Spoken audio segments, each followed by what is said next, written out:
Sino ako? Hindi mo ako kilala. Sino ka?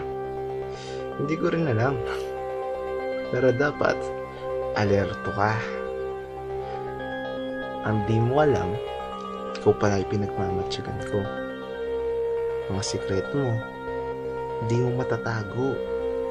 Mga text at tawag mo, binabasa at pinakikinggan ko na pala.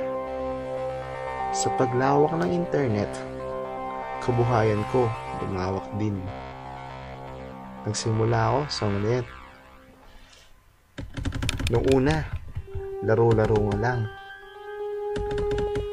Trinay ko lang naman makapasok sa isang website. Siyempre, noong una, nakakatakot. Pero yun, ang gawa ko. Noong mga panahon yun, wala pa man akong masyadong ginagawang masaya. Naglalaro-laro lang. Cracker lang ako nun eh. Pero nung lumaon, ayun, nagsimula kasi lahat sa inggit. Wala kang pera eh. Hindi ko mabili lahat ng gusto. Kaya dahil doon sa achievement ko nung nakaraan, try komando ko ng tao. Simple lang naman ginawa ko eh. Nag-send lang naman ako ng mga spam mails. Tapos, sa mga taong kagat, mahawakan mo na yung information na gusto mo sa kanila, di ba? Ang ginawa ko, nanloko ko ng member ng mga consumer to consumer at business to consumer na websites. Gamit pa din, syempre, phishing. Nakakuha ko ng mga credit card numbers nila. Ano pa ba? Binili ko lahat ng gusto nila. Ay, gusto ko pala. By electronic payment lang naman eh. Identification, madali lang gawa ng paraan yan. Siyempre, nung una, konti-konti lang. Siyempre, nakakatakot, diba? Pero tapos, nung nagtagal, nagsimula na akong makinig sa mga sosyal na tao. Sa mga sikat na kainan ng mga mayaman. Nakikinig ako sa mga usapan nila. Naghahanap ng taong matatarget.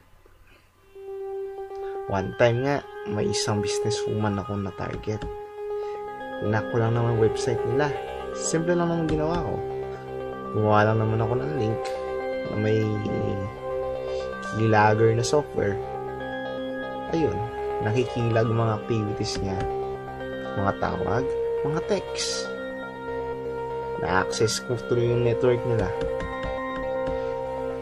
Pagka kita ko sa loophole, kinalkal ko lahat ng data. Kinalkal ko ang database server nila. Siyempre, nalaman ko sobrang laki pala ng kita nila. Lalo na ang babae na yun. Ayun. May isang time pa nga din na pinakikinggan ko yung usapan dun sa sikat na tao sa amin. Marami akong nalaman na katungisan ko sa kanya. Pati mga sosyal na estudyante, napagtripan ko na din. May isa nga sa kanila, 500k ang credit limit. Credit limit ko yung credit card niya. Wala siyang magawa. Meron pang time, nag-screenshot ako sa isang estudyante. Ayun. Wala lang. Marami kang pwede kasing magawa.